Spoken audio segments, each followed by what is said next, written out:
आज हम पढ़ेंगे लिंक्ड लिस्ट। लिंक्ड लिस्ट क्या होते हैं, तो चलिए स्टार्ट करते हैं। लिंक्ड लिस्ट एक ही प्रकार के स्ट्रक्चर्स का चयन होता है। अब ये स्ट्रक्चर को ना हम नोड कहते हैं। इसमें प्रत्येक नोड के ना दो भाग होते हैं। पहले भाग को हम इन्फो फील्ड कहते हैं, जिसमें डाटा स्टोर रहता है, और दूसरे भाग को हम कहते हैं लिंक फील्ड, जिसमें नेक्स्ट नोड के एड्रेस स्टोर रहता है। इसलिए सेकंड पार्ट को ना एक पॉइंटर कहते हैं, जो कि नेक्स्ट नोड को पॉइंट करता है। इसलिए ना इसे नेक्स्ट पॉइंटर भी कहते हैं। हम ना इस नेक्स्ट पॉइंटर की सहायता से ही अगले नोड को एक्सेस कर सकते हैं। अब इस नोड का ना मैंने चित्र यहाँ पर बनाया। अब हम पढ़ेंगे कि मेमोरी में लिंक्ड लिस्ट को आखिर किस प्रकार रिप्रेजेंट करेंगे। तो मान लो एक लिंक्ड लिस्ट है, और लिंक्ड लिस्ट क्या होता है, वो तो नोड्स का एक चेन होता है। तो प्रत्येक नोड के दो भाग होते हैं, पहला इन्फो और दूसरा लिंक। इतना तो आपको क्लियर होगा ना, ठीक है। तो स्टार्ट, यहाँ पर ये स्टार्ट है, इसका यूज़ ज़्यादातर एल्गोरिदम्स में करते हैं और कॉन्सेप्ट को समझने में हमें मदद करते हैं, ठीक है। तो इसे ध्यान से समझना। स्टार्ट क्या होता है, सिर्फ ये लिस्ट ऑफ पॉइंटर है, इसमें डाटा वाटा स्टोर नहीं होता, सिर्फ ये एक पॉइंटर है, और ये लिस्ट के फर्स्ट नोड को पॉइंट करते हैं। और ये किस प्रकार के नोड को पॉइंट करता है, ये ना जिस नोड में डाटा और लिंक दोनों स्टोर होते हैं ना, उस टाइप के जो अपना नोड है ना, उसे पॉइंट करता है। और अवेल, ये दोनों एक ही है। स्टार्ट और अवेल ये दोनों ही पॉइंटर होते हैं, इसमें डाटा वाटा स्टोर नहीं रहता। तो ये ना एम्प्टी पॉइंटर होता है, जो कि लिस्ट के फर्स्ट एम्प्टी नोड को पॉइंट करता है। इसमें ना नोड के पास ना कोई डाटा नहीं रहता, सिर्फ एड्रेस बस स्टोर रहता है। अगर अब अगर हम नल के स्थान पर 0 का यूज़ करते हैं, तो जो अपना लिस्ट है ना, वो मेमोरी में इस प्रकार दिखाई देगा। मेमोरी में लिंक्ड लिस्ट को रिप्रेजेंट करने के लिए हम दो एरे का यूज़ करते हैं। पहले को हम कहते हैं इन्फो फील्ड है, ये वाला, जिसमें हम डाटा स्टोर करते हैं, और दूसरे को हम कहते हैं लिंक फील्ड, जिसमें नेक्स्ट नोड का एड्रेस स्टोर रहता है। और ये जो सामने है, मान के चलो ये ना नोड का एड्रेस है, ये इस वाले नोड का है, ये इस वाले नोड का। इसी प्रकार ये सभी जो नोड है ना, नोड का एड्रेस है। और ये जो अपना लिंक में है ना, वो सभी हैं नेक्स्ट नोड का एड्रेस।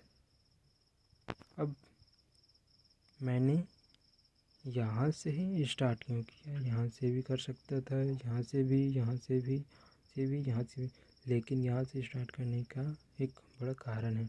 अगर मैं यहाँ से स्टार्ट करता हूँ, तो इस नोड का एड्रेस मैं यहाँ पर स्टोर करता। तो अगर हम इसके नेक्स्ट नोड के एड्रेस को देखें ना, तो यहाँ पर ये 0 है, और 0 मतलब होता है नल, मतलब कि इसके बाद कोई और नोड नहीं आ सकता। लेकिन मुझे ऐसा एड्रेस चाहिए जिसकी सहायता से मैं ये सभी जो नोड है ना, उसका एक चेन बना सकूं। इसलिए मैंने यहाँ से स्टार्ट नहीं किया। यहाँ अगर मैं यहाँ से स्टार्ट करता हूँ, तो इस वाले नोड का एड्रेस स्टोर नहीं करेगा। अगर आपको याद होगा, तो मैंने बताया था कि स्टार्ट केवल उन्हीं नोड के एड्रेस को स्टोर करता है जिसमें डाटा और लिंक होता है।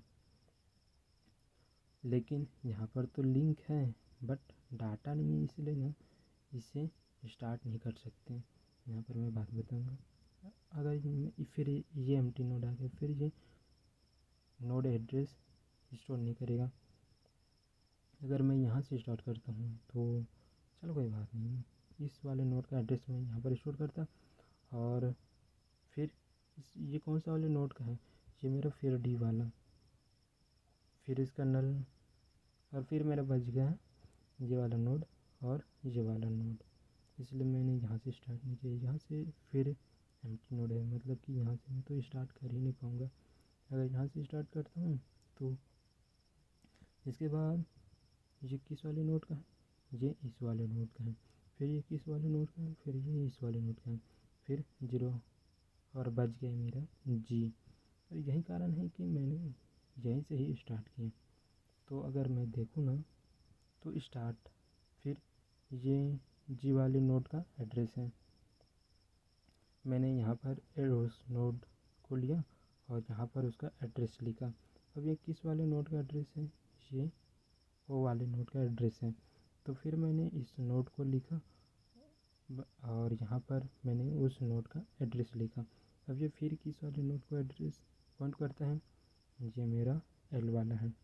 और वे फिर मैंने एल वाले नोड को लिखा यहाँ पर और यहाँ पर उसका एड्रेस लिखा। अब ये फिर देखा जाए जी किस वाले नोड को एड्रेस पॉइंट करता है, ये फर्स्ट है, यानी कि डी वाले नोड को पॉइंट करता है, जी वाला नोड को पॉइंट करता है। और इस प्रकार मैंने एक नोड से चेन बना दिया जिसमें ये सारे नोड्स आ गए। अब अवेल का भी यही कॉन्सेप्ट है कि मुझे ऐसा एड्रेस चाहिए जिसकी सहायता से मैं सभी नोड को लेकर एक चेन बना सकूं। तो यही कारण है कि मैंने यहीं से स्टार्ट किया। अगर मैं यहाँ से स्टार्ट करता तो ये किस वाले नोड का एड्रेस है, ये इस वाले नोड का एड्रेस है, फिर नल, और फिर बच जाता मेरा ये। तो अगर इसे छोड़ूँ तो अगर मैं यहाँ से स्टार्ट करता हूँ तो ये तो खुद ही 0, मतलब कि जो मेरा बाकी का दो नोड है ना वो बच जाता। और यही कारण है कि मैंने यहाँ से स्टार्ट किया। और अवेल के बाद अब यहाँ से मैंने इस वाले नोड का एड्रेस स्टोर किया। यहाँ पर मैंने उस नोड को लिया और उसका एड्रेस नीचे में लिखा। अब ये फिर किस वाले नोड को पॉइंटर है, ये मेरा ये वाला नोड का पॉइंटर है। तो मैंने इस वाले नोड को लिया और यहाँ पर उसका एड्रेस लिखा। यहाँ पर फिर ये किस वाले नोड को इंडिकेट करता है, ये मेरा इस वाले नोड को इंडिकेट करता है और ये मेरा बन गया। इस प्रकार हमने मेमोरी में लिंक्ड लिस्ट को रिप्रेजेंट किया।